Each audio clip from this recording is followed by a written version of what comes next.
তরুণ সাহাবী হজরত মুসআব ইবনে উমাইর রাদিয়াল্লাহু আনহু। কোন সে যুবক যে শত্রুর সামনে বুক চিতিয়ে দাঁড়াবে?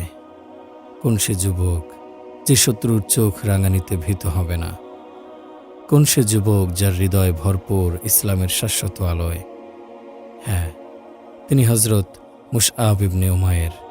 রাসূল সাল্লাল্লাহু আলাইহি সাল্লাম তাকে সর্বপ্রথম মদিনায় হিজরত করতে আদেশ করেছেন।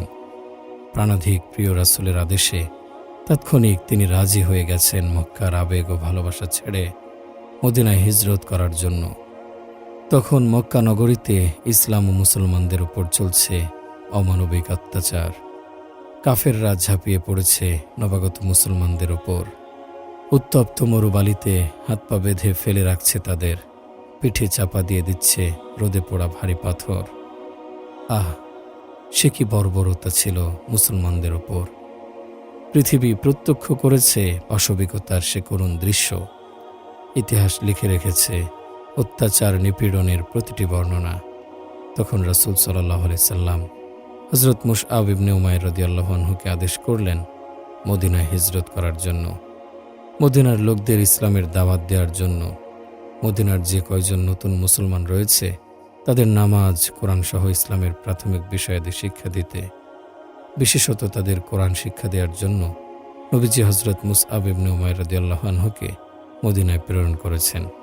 নবীজির আদেশ সে তো অলঙ্ঘনীয়, জীবন বাজি রেখে হলেও তা বাস্তবায়ন করতে হবে। শরীরের শেষ রক্তবিন্দু থাকা পর্যন্ত রাসূল সাল্লাল্লাহু আলাইহি সাল্লামের কোনো আদেশ অমান্য করেননি সাহাবায়ে কেরাম। আর এজন্যই তারা এই উম্মতের সর্বশ্রেষ্ঠ মানুষ। মুসআব ইবনে উমাইর রাদিয়াল্লাহু আনহু তখন 20 না পেরোনো এক টগবগে যুবক, মক্কার সুদর্শন ও আত্মমর্যাদাশীল যুবকদের একজন। জন্মগ্রহণ করেছেন আরবের অভিজাত এক পরিবারে। বংশ ছিল সম্ভ্রান্ত, সম্পদ ও ধনে তার গোত্র ছিল প্রাচুর্যময়। তার জীবন ছিল বিলাসিতা ও ভোগবিলাসে ভরপুর। আরবের সবচেয়ে মূল্যবান সুগন্ধি তিনি ব্যবহার করতেন। এমন কোনো মূল্যবান রেশম নেই যা তিনি পরিধান করেননি। জীবনের অগাধ সুখ ও শান্তির মাঝে কাটছিল হজরত মুসআব ইবনে উমাইর রাদিয়াল্লাহু আনহুর যৌবন। কিন্তু যখন তিনি ইসলাম গ্রহণ করলেন তখনই পাল্টে গেল তার সমস্ত জীবনাচার। তিনি হয়ে গেলেন অন্য এক মুসআব, এক অন্য যুবক। আগে যিনি পরিধান করতেন আরবের শ্রেষ্ঠ রেশমি পোশাক, এখন তিনি পরিধান করেন অতিশয় পুরাতন ছিন্ন মলিন কাপড়। আগে যিনি আহার করতেন আরবের শ্রেষ্ঠ সব খাবার, এখন তিনি একদিন খেলে আর একদিন থাকেন উপোস। জীবনে যার শরীরে লাগেনি এক চিলতে আঁচড়, এখন তিনি সহ্য করেন স্বগোত্রীয়দের অবর্ণনীয় অত্যাচার। সম্পূর্ণ পাল্টে গেলেন তিনি। এক আরবীয় যুবকের যৌবনের সকল উন্মাদনা বন্ধ হয়ে গেল। ইসলাম তাকে পাল্টে দিয়েছে, রাসূলের চেতনা তাকে বদলে দিয়েছে। মুসআব ইবনে উমাইর রাদিয়াল্লাহু আনহু মক্কা থেকে মদিনায় হিজরত করলেন। রাসূল সাল্লাল্লাহু আলাইহি সাল্লামের পবিত্র আমানত নিয়ে তিনি মদিনার পানে রওনা করেন। মক্কায় রেখে গেলেন তার পরিবার পরিজন। সকল মায়া ও ভালোবাসা তুচ্ছ করে তিনি মদিনায় চলে গেলেন। হজরত মুসআব ইবনে উমাইর রাদিয়াল্লাহু আনহু যখন হিজরত করেন মদিনায়, তখন মাত্র 12 জন মুসলমান। তাদের সঙ্গে নিয়ে তিনি মদিনার সর্বত্র ইসলামের দাওয়াত দিতে শুরু করেন। ইহুদিদের রক্তচক্ষু উপেক্ষা করে তিনি মদিনার লোকদের মাঝে ঈমানের আলো ছড়াতে থাকেন। তার দাওয়াত এবং অক্লান্ত চেষ্টার ফলে একদিন মদিনার ঘরে ঘরে ইসলামের আলো প্রবেশ করে। হযরত মুসআব ইবনে উমাইর রাদিয়াল্লাহু আনহুর হাতে ইসলাম গ্রহণ করেছেন উসায়াদ ইবনে হুযাইর, যার কোরআন তেলাওয়াত শোনার জন্য আকাশ থেকে নেমে এসেছিল ঝাঁকে ঝাঁকে ফেরেশতা।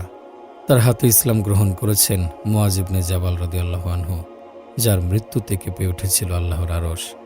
হযরত মুসআব ইবনে উমাইর রাদিয়াল্লাহু আনহুর উত্তম আদর্শ ও জীবনাচার দেখে মদিনার লোকেরা তার দাওয়াত কবুল করতে লাগল। মদিনার ঘরে ঘরে ছড়িয়ে পড়তে লাগল ইসলামের শাশ্বত আলো। হে যুবক, মুসআব ইবনে উমাইর ছিলেন তোমার মতো একজন যুবক, 20 বছরের এক সুদর্শন যুবক।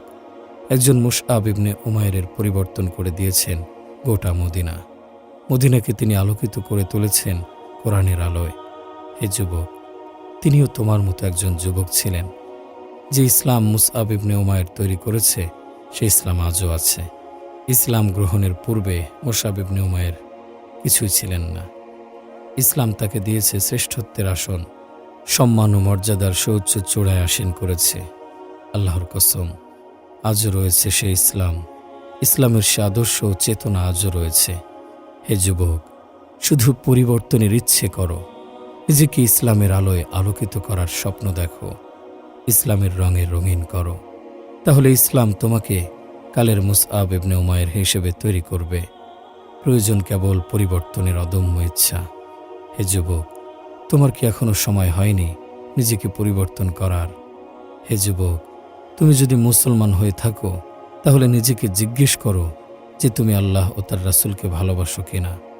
যদি তোমার উত্তর হয় হ্যাঁ, তাহলে পার্থিব খেল তামাশা পরিত্যাগ করার সময় কি তোমার এখনো হয়নি? হযরত মুসআব ইবনে উমাইর রাদিয়াল্লাহু আনহু কেন ছেড়ে দিয়েছেন পূর্বপুরুষের সকল রীতিনীতি? কেন ছেড়ে দিয়েছেন ভোগের জীবন? আয়েশি নরম বিছানা ত্যাগ করে তিনি কেন পছন্দ করলেন পাথুরে বিছানা? কেন হযরত মুসআব পরিত্যাগ করলেন সবকিছু শুধুমাত্র আল্লাহ ও তার রাসূলকে ভালোবেসেছেন বলে? আল্লাহ ও তার রাসূলের ভালোবাসা তাকে উদ্বুদ্ধ করেছে পার্থিব জীবনের সকল মোহ ত্যাগ করতে। হে যুবক, তুমি যদি সত্যি আল্লাহ ও তার রাসূলকে ভালোবাসো, তাহলে কেন নিজেকে পরিবর্তন করো না? কেন নিজের অবাধ্য নাফরমানের জীবন পরিত্যাগ করো না? আল্লাহ সুবহানাহু ওয়া তাআলা ইরশাদ করেছেন, আলাম ইয়ানি লিল্লাযীনা আমানু আন তাখশা কুলুবুহুম লিযিকরিল্লাহি ওয়া মা নাযালা মিনাল হাক্কি ওয়া লা ইয়াকুনু কাল্লাযীনা উতুল কিতাবা মিন ক্বাবলু ফাতালা আলাইহিমুল আমাদু ফাকাসাত কুলুবুহুম ওয়া কাসীরুম মিনহুম ফাসিকুন। আল্লাহর স্মরণ এবং তিনি যে সত্য অবতীর্ণ করেছেন তার কল্যাণে মুমিনদের জন্য কি সময় হয়নি যে তাদের অন্তর বিনম্র হবে এবং তারা তাদের মতো হবে না, যাদের ইতিপূর্বে কিতাব দেয়া হয়েছিল, অতঃপর বহুকাল অতিক্রান্ত হওয়ায় তাদের অন্তর শক্ত হয়ে গিয়েছে, তাদের মধ্যে অনেকেই অবাধ্য। সুতরাং হে যুবক, ফিরে এসো তোমার রবের দিকে, ফিরে এসো তোমার রবের দেয়া প্রতিশ্রুতির দিকে। ছেড়ে দাও সকল অবাধ্যতা, প্রবৃত্তির অনুসরণ ছেড়ে আল্লাহর রাসূল সাল্লাল্লাহু আলাইহি সাল্লামের প্রণীত জীবনের দিকে ফিরে এসো। নাফরমানিতে ডুবে থাকবে আর কতকাল? আর কতকাল অপেক্ষা করবে তোমার রবের আহ্বান?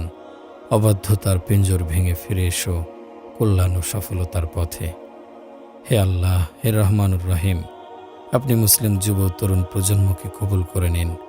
তাদেরকে পরিপূর্ণরূপে ইসলামের প্রবেশ করার তৌফিক দান করুন। তাদের অন্তরকে ইসলামের সৌন্দর্য দ্বারা সৌন্দর্যমণ্ডিত করে দিন। তাদের অন্তরকে ঈমানের আলোয় আলোকিত করে দিন। আপনার রাসূলের আদর্শে তাদের আদর্শবান বানিয়ে দিন।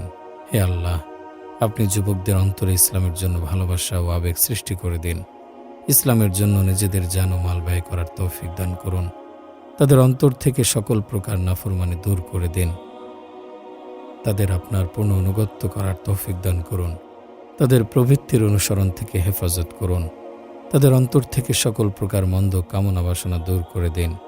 হে আল্লাহ, আপনি মুসলিম যুবকদের আপনার দ্বীনের প্রাণশক্তি হিসেবে কবুল করে নিন। আপনার দ্বীনের বিজয়ের জন্য তাদের আপনি সৈনিক হিসেবে কবুল করে নিন। হে আল্লাহ, মুসলিম যুবকদের মাঝে আপনি হযরত উসামা এবং হযরত মুসআব ইবনে উমাইর রাদিয়াল্লাহু আনহুর মতো যুবক তৈরি করে দিন।